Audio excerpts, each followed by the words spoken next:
What's up, guys? This is Craze of Brooklyn Gamers. I'm here with Gray Status. Hola, ¿qué pasó? Hello. Today we're here to talk about Star Wars Episode 7. Not gaming related at all, but we have to talk about this movie. It's Star Wars. I don't care. We're talking about it. We're going to kind of just give you our impressions. Full spoiler warning. If you have not seen the movie, get out of here. Yes. And probably don't look at the comments section either, because everyone on YouTube is an asshole except for you. Full spoilers. Do not. Just stop. Don't even listen past this part right here. I'm about to spoil everything right now. All right. So let's kind of just start off with impressions. I'll go real quick, and Grace Sass will let you kind of give your impressions. The movie, J.J. Abrams nailed it. I think, you know, this was a reboot of the franchise. I left that theater so happy. The entire time I had a big grin on my face. I loved pretty much everything that he did. There's, you know, some things that, you know, we'll talk about later that I think could have been done a little bit better or differently, but overall, I was so happy with this film, and I think the general consensus is that it did its job. Yeah, totally. I mean, such a amazing movie, amazing piece of cinema. Like, I was in there the whole time watching it. I was thinking, man, like, Star Wars was so ahead of its time. Imagine if A New Hope was made, you know, in 2015. It would have been fucking the best thing ever. Yeah. So it was really cool to see a lot of elements coming from the first movie put into this new age and this new style. Very, very cool to see. Loved it. Cannot say more about how much I love this movie. Yeah, I mean, we'll go into more specifics now. I mean, like, something I really loved about the movie was, you know, he kind of walked that line of doing a lot of the same things from New Hope. I mean, we had another Death Star. We had, you know, this time kind of Han Solo played the role of Obi-Wan and the old man guiding the new people through and leading them. You know, that he played Obi-Wan's role pretty much. And we kind of had a new Luke, which was Rey. Finn was a kind of a combination of Han and, I don't know, he was a little lost, but I liked him a lot. You know, even Captain Phasma was almost like a Boba Fett type character. Definitely a Boba Fett character, yeah. You know, so they confirmed that she's gonna have a bigger role in the next. Yes, and we're gonna talk about her more because I don't think she was given her justice in this movie. But whatever, I just love the way he kind of he made it really entertaining. And some people tried to do this, they would have been like crucified because it was almost a copy and paste of New Hope in a lot of ways, but somehow they made it different enough and introduced new characters where I was like, all right, this is amazing. And it's a reboot. So we know going from here forward, it's not going to be, they're not like, the next one isn't going to be a retreading of Empire. Like, we know that. Empire Strikes Back. They're not going to do that. I think they needed to lay the groundwork and get everything settled in. So they needed to stay kind of close to home. And then we'll see where the next one goes. I think the next one's going to be... I think the next one's actually going to be the jewel of the series. It's going to be... That one is going to be amazing. Because they've set it up so well for some real dope shit to happen. Yeah. Well, what's... Any specific things like that you loved about this one? I mean, the lightsaber scenes were so vibrant to me. Like... when they introduced Kylo Ren's character in the first scene, and you know, you see his lightsaber, and you're just like, holy shit! Like, it just looks so colorful. It had that J.J. Abrams like flair to it. Yeah, lens flare on the lightsabers. On the lightsaber lens flare, and then the ending scene where they're fighting with the two lightsabers. You're just like, and the crazy thing is, there's not that many fights with the lightsabers. This is like. There was one real lightsaber fight in the whole movie. And some people might say it's like disappointing, but it was fine. Like, I'm okay with it. Yeah, there was one real lightsaber fight in the whole movie, and it wasn't even like super choreographed like the first one. The first three movies, 1, 2, and 3, the lightsaber fights were over the top, almost like ballet style, like super awesome. Watching Qui-Gon, Obi-Wan, and Darth Maul fight for the first time, I was blown away. One of the best lightsaber fights for sure. And then the original 3 movies, you know, 4, 5, and 6, the lightsaber fights were good, but they weren't on that level. It was almost like, well, yeah, there's no more Jedi training, so they're not going to do anything fantastic like they did in the back in the days. And then this one was a little rough. You had the lightsaber that was almost spitting fire, and then you had this one like classic lightsaber from the past that was just like the balance. It was like this crazy flaring lightsaber, and then this really solid, like balanced lightsaber that was like clean blue, and it just, the way it came together, this anger and this light, you know what I mean? The way it came together was awesome. It was like really cool to see on screen. So what did I like most about it? Everything.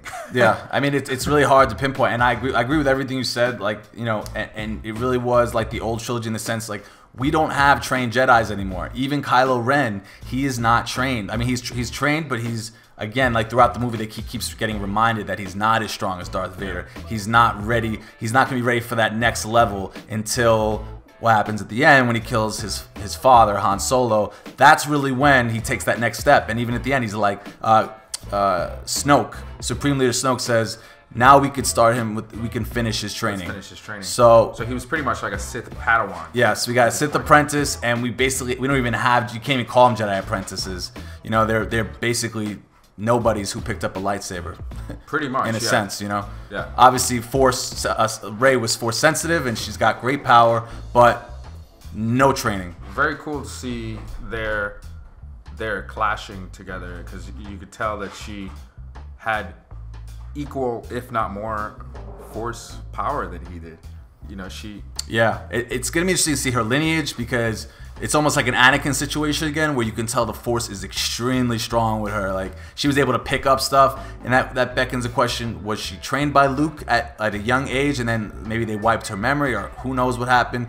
But there's definitely a connection. There's no way she's just some random girl out in the desert. There's that weird flashback she had when she picked up Anakin's lightsaber, and she starts remembering stuff from her childhood. She sees stuff from Anakin's she past. sees Luke, she sees Kylo. I mean, she sees a lot of stuff. I mean, I don't even know how she would see the Kylo stuff. Like, that's what doesn't, like, well, lineage. So she's looking sure, at yeah. she's looking at it's Darth Vader's lightsaber. It was Anakin's lightsaber.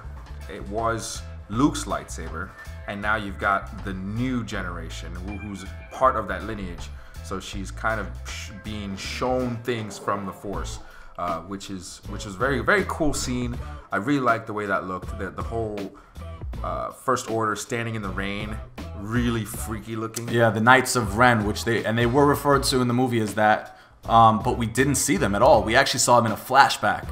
Not a flash. Well, yeah, it could have been a flash forward. We don't know if it was future or past, but we saw it in her vision. But we never saw them in action. So they're obviously holding a lot of cards to their chest for the next movie. I think they're going to come out and be badasses. My theory is that the Knights of Ren are dudes that Kylo took from Luke's academy with him that were willing to betray. You think that's what it is? You think they now? Yeah, because where did he find them? Like, where did these guys come from? Were those guys standing next to him? Were they other Sith Knights?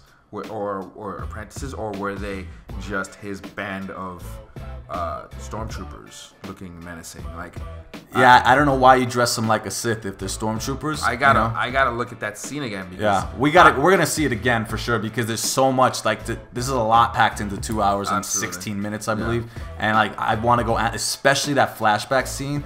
I want to like freeze frame it, because so much happens. And you know, someone pointed out today, like, that, like, not all that stuff that she envisioned had to be in the past. You know, you don't know what it was. It could be in the future. So it's up for discussion for sure. That was kind of one thing I didn't really like about The Force, was how vague it was. But you know, you can't really, beggars can't be choosers, right? Yeah, I mean, this is a good segue into like our favorite characters, I think, for sure, because we're talking a lot about Kylo, a lot about Rey. I'll start off with saying BB-8 is definitely like the next R2-D2. They nailed it. Like, he was so much fun. Like, I was grinning the whole time he was on screen. The thumbs up to Finn was like, the entire theater was bursting out laughing. From the moment he came on, when he gets picked up by the X-wing. Oh yeah, it was like just so cute. And then like, even when he finds out that Poe is dead, even though Poe is not dead, his head goes down and he rolls away. And then when he sees Poe alive later on at the end of the movie, he literally almost knocks Finn over and rolls. It's like it's just really cool. They succeeded in showing a lot of emotion through a droid. Yeah, you kind of project yourself. You thought R2-D2 was like, This was exceeded R2 in my opinion. Like I've never felt so much emotion towards a droid. R2-D2 was always like, oh, he's awesome, but R2-D2 always felt like he figured everything out, whereas BB-8's kind of like a little bit more of a klutz. He's still figuring. He's like a little baby. He's droid. like a puppy droid. He's like a puppy droid. You know, whereas R2-D2's like the mama droid, like already got like wise droid, the Jedi droid. Now you say mama, you think R2-D2 is a girl? I don't know. Sure, why not? You know, BB's definitely a boy though, in my opinion, just the way he acted. Well, in my sense, my favorite character. When I saw the movie, at first I thought my favorite character was Rey, but after thinking about it and actually like letting the movie settle, my favorite character was actually Kylo Ren. Yeah, I agree. He's like right there with me. I mean, BB-8 and Kylo Ren. I think Kylo Ren. Adam Driver's performance was freaking insane. It was awesome. I thought he did such a great job. Inside and outside the mask, you were just like, holy shit. Like a performance like the whole movie kind of had me like kind of just emotional. Yeah, no, it was very like emotional. Every emotion under the sun while watching this movie, I was just like freaking out. I was like, and when a movie can do that, I think it's a success for it, you know. So his performance was amazing. I thought he did a really good job portraying this torn character as a bad guy, a good guy. Yeah, and you know the fact that we kind of knew he was going to be someone's son. We didn't. I mean, a lot of people predicted this. He might be. Some people thought he was going to be like Luke was actually Kylo Ren, and that they were trying to trick us by saying Adam Driver was playing him. Yeah. But I think everyone at least knew that he was going to be related to someone, or that was like a huge theory that was out there. There were a lot of theories. You know what? I'm gonna go back into what we didn't like about the movie. We didn't even talk about that, actually, did we? I'm gonna go back. I'm just gonna go back. I don't need to even touch it because there's not much. I'm gonna say that was probably the predictable. Like I kind of predicted while watching it, but that's not a big deal to me. Like I was like, oh, okay. Well, so that's the point I wanted to bring up, right? Because like the fact that we knew that Han was. Well, I didn't really know that Han was his dad. I'm not going to say I predicted that. I did kind of have an inkling. What was more predictable was that Han Solo was going to die. Right. Right? But this is my point. We knew it, but it was still amazing to watch him die. It was okay to know. Even though it was it was okay to know because when you saw it, you were still just like riveted by the whole scene. Oh, I mean, and the scene when he died was amazing. Like shot really well. It was shot beautifully. I mean, he touches Kylo's face right before he dies, and he says, "You're still my son." I mean, it was like what's with everyone in Star Wars like dying, falling off of a yeah. He fell into like a giant pit. What is that? Catwalk. Luke's fell into a pit. We had Palpatine, Darth Maul. I mean. Yeah, definitely giant pits everywhere. Did Dooku fall into? He got. Nah, I don't think so. I think he just got. Yeah, he got mowed down by Anakin. Okay. Yeah. He didn't fall. Okay. Yeah. Yeah, but Palpatine and Anakin fell. Yeah, I mean it's really heartbreaking to watch it, and then right after he dies, you hear the scream from Chewbacca, which you're just like, oh my god, because like Chewie just lost his best friend, his dad, his brother, everything to him, and it's tough. But even though we knew it was coming, like the whole movie was setting it up. Him and Leia saying goodbye to each other the way they did. As soon as you saw the goodbye, you were like, well, something's gonna happen. Yeah, I mean, it was really, really well done. And you know, like you said, going back real quick to what we didn't like, is actually I can't really think of anything I don't like. It's hard to say. Yeah, and my don't likes pretty much don't even count because Captain Phasma, I'm sorry, is the one thing I didn't like. You know what it is? I get it. They want to introduce her. She should have had one scene with maybe Finn where she like messed him up, and then someone had to come like rescue him, and like or they escaped. But she should have like, because he betrayed her specifically, and they had a little talk in the beginning. She's like, she knew something was off with him, and then he escaped.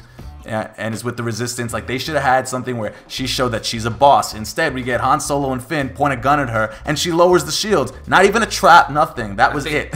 I think Finn got messed up enough in the movie. We don't need to add another. Yeah, I guess. We don't need to add another. Han Solo, have her beat up somebody. Like, I don't want it to be like another thing. I want to see her fight Chewbacca. That'd be dope. Fight Chewbacca. Now at the end of the movie, she's in a trash compactor. Woman, space beast.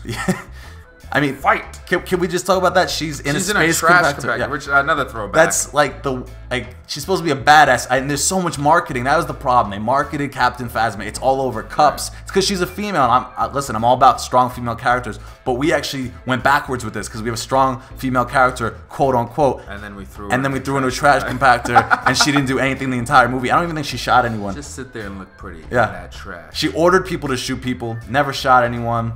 You know what? I'm gonna go ahead and say I actually liked the fact that Captain Phasma had no real screen time. I loved it. Was almost like a cameo, even though it's not a cameo. But I like that because that was part of like what I liked about the first Star Wars. When I first saw, Episode 3. Episode 4. There were so many characters that were just like popping up, and then then I saw the toys, and I'm like, well, this character had like just a scene, and it didn't even say anything, but I love that. There's a whole lore that you can look into and find out about, even though the character doesn't really say anything. And it was the same for Boba Fett. Boba Fett in the first movie, you just see him. They did the opposite. With Boba Fett, Return of the Jedi was the worst movie for him. He literally gets killed off in 2 seconds, and that's the end of Boba Fett, right? Whereas in Empire, he's a boss. He gets Han, he gets everything he wants, and he does work. His whole plan is like perfect. So they went the opposite direction. Did he talk much though in the first? It's not about talking. I don't mind if they don't talk, and he did talk a lot. He said no. He had a conversation with Darth Vader in Empire Strikes Back. And but it's not about the talking. And she did have some lines. It's more about the actions. Like, I want to see you do something, even if it had been one scene where I'm like, whoa, she's a badass, and we never saw her again until the end.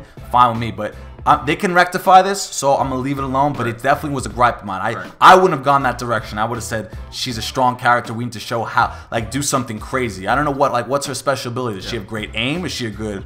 Does she a great pilot? We don't know what's her, or is she just someone who's good at taking shields down for the good guys and getting thrown into a trash compactor. You know what I mean? Yeah.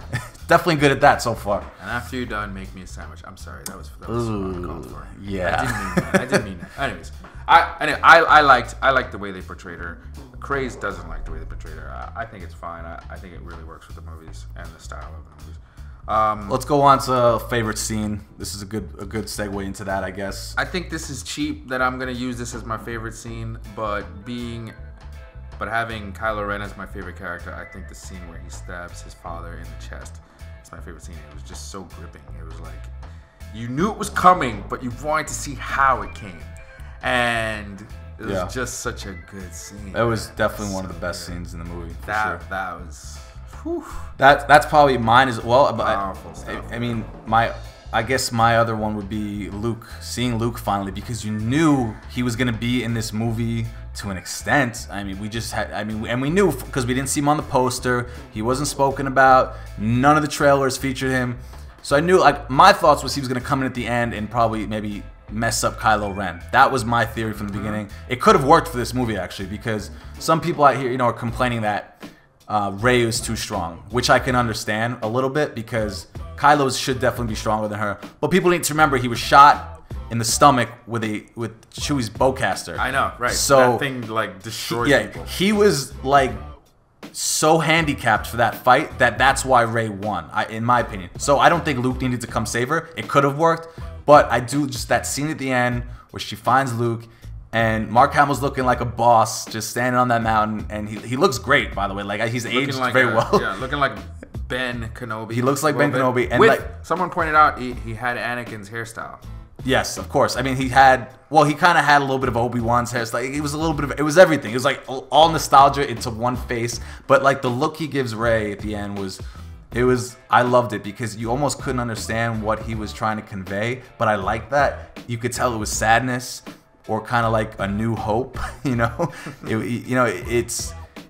it's very exciting because like it was the best way to end the movie. Like, we are gonna start the next movie either with them training or... I would have liked a line from him though, like, if it was... That would have been cool, but sometimes silence is a little bit... I don't know, like, what could he have said that would have been so amazing? Like, I thought about that after. I'm like, what was he gonna say? Like, hey. What's up, girl? You brought my lightsaber. Yo, thanks for the lightsaber. I don't know, like...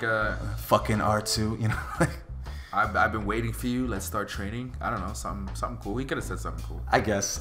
I think this was just as A powerful. lot of training. He's the new Yoda, so you know. I think he's gonna be like the new Obi-Wan, Yoda. He's gonna be a combination of all of them because he's still young enough where I think we're gonna see him do work. Whereas when we found Yoda, he was like a decrepit. He was done. He wasn't fighting nobody. Right. You know. But you know, I think this is also a perfect segue into like because we're at the end now, like where we think this franchise should go. So I'm gonna leave that to you. And so we had a conversation earlier, and we were kind of thinking like how far forward do you think the next movie is gonna be? And I was gonna say I would love it to be. You at one point said you wanted to open the next movie with a training sequence. Yeah. Which is kind of cool, but I think I would love to see. I mean, it'd be kind of cool to see like. Because they're both gonna be training, right? Like they could do a montage, Sith, right, like going back and forth, and Rey training with Luke. Right. But I think I want to come into the first movie, the second movie, with them already fully trained. You know, Rey is just a badass, Jedi Knight, and she's hanging with the best with Luke. And I want to open with them in like some kind of a mission, like that'd be cool.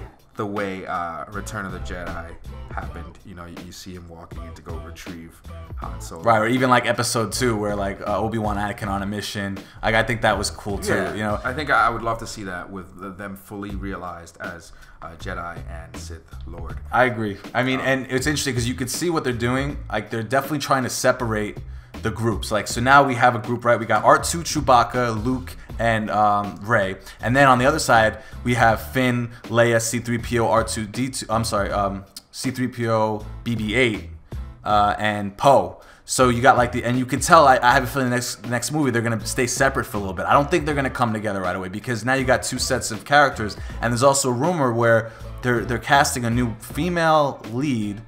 Or a new female. I don't know if she's gonna be like a lead, but she's gonna have a presence in the movie and she has to have a lot of conversations with Finn throughout the movie, which leads me to believe that Daisy and Finn are not gonna be together much the next movie. Especially they kind of foreshadowed that with that line from Daisy at the end of Episode 7 where she's like, "I know we'll see each other again one day." Yeah. Kind of leading like, "I'm not coming back soon." I'm not coming back for a while. Yeah. I'm gonna be gone. You're gonna see me for a while, but I will see you.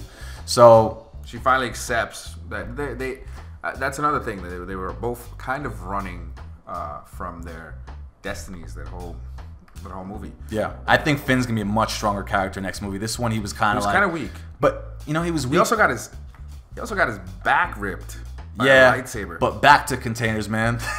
That takes care of everything. I would have loved if they actually ended the movie with him in a bacta container, like Luke when they had him in the water, and they just had Rey go up to the glass and say the same thing she said. You know, that would have been another throwback to like that would have been awesome to Empire actually. You know, but you know, and also another thing we gotta talk about is some people are gonna gripe about another Death Star in this movie, and I will say it was kind of thrown in, but it didn't matter because they nailed everything else.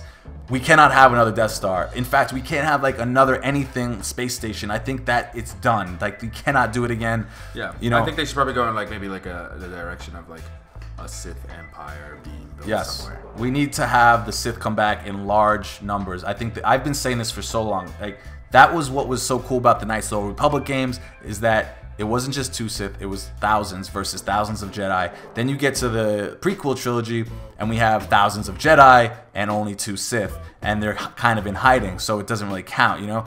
Now we have a clean slate. We're back to square one, and I think this is an opportunity, especially for Snoke. We know he's trying to use Kylo. What for? I don't know. Video games in the past and comic books and books have all that canon is destroyed, but they are taking stuff from the canon. They're taking what they want and they're twisting it around, but they are taking stuff.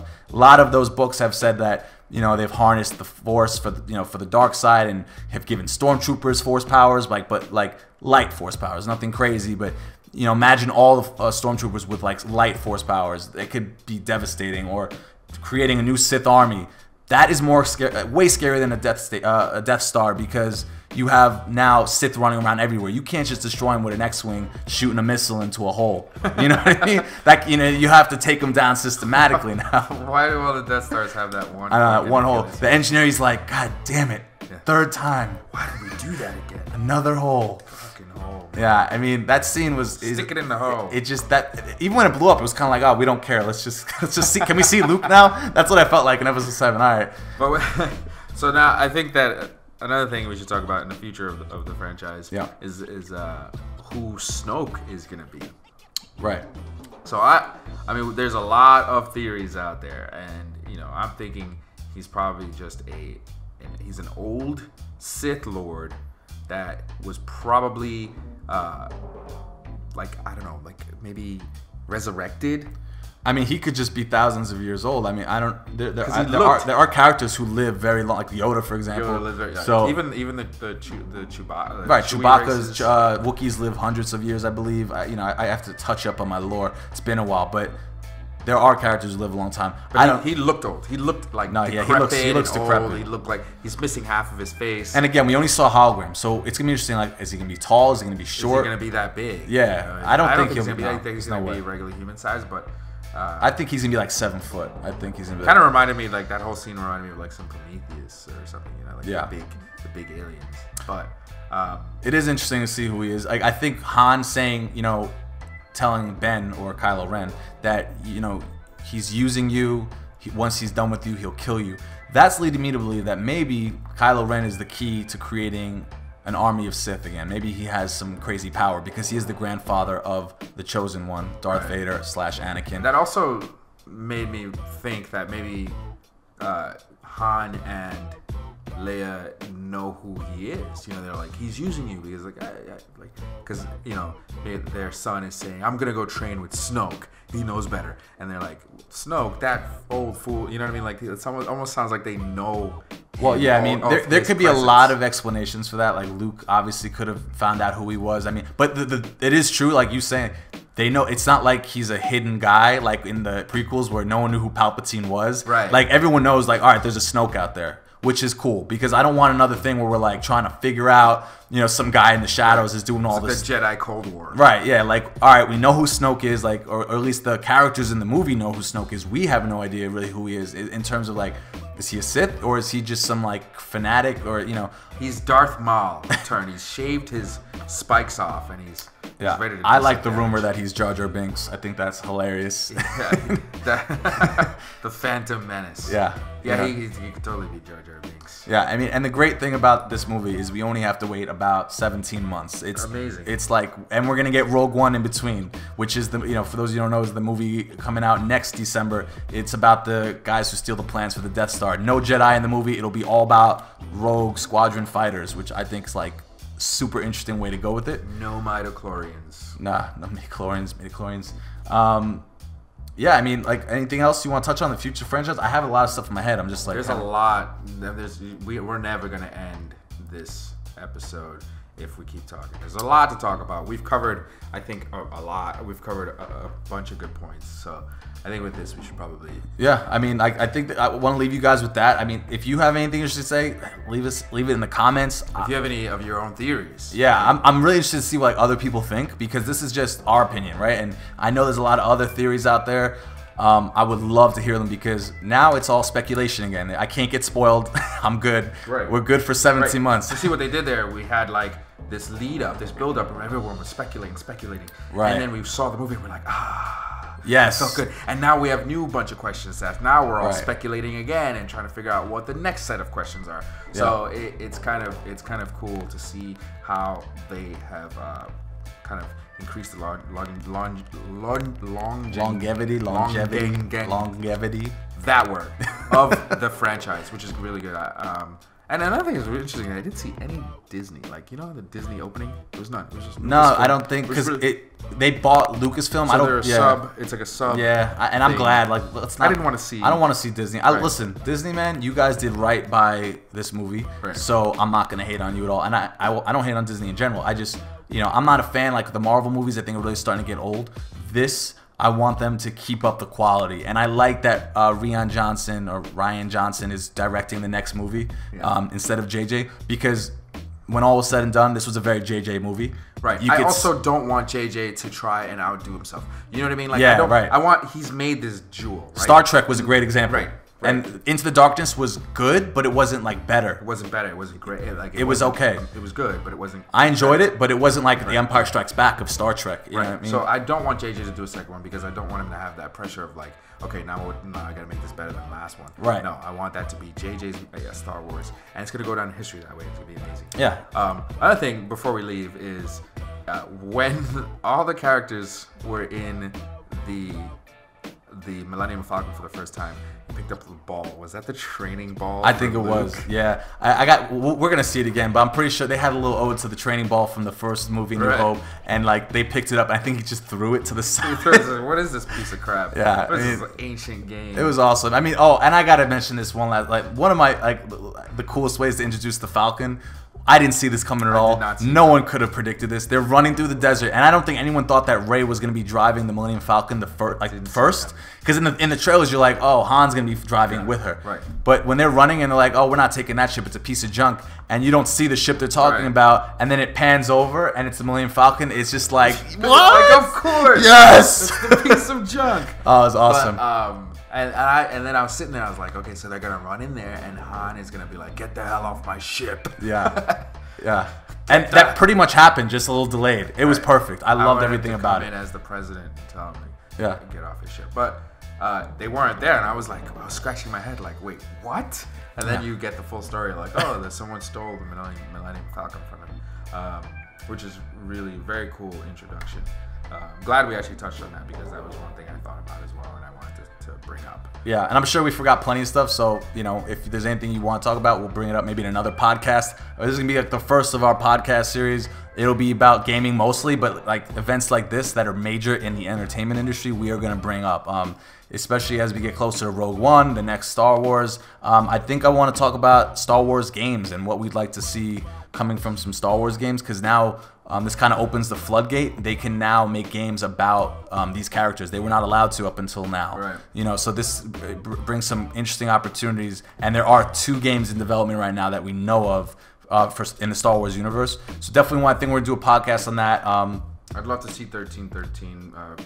Yep. Yeah, we'll talk about all of that. I think that's like a really good discussion. But I hope you guys really enjoyed this this podcast.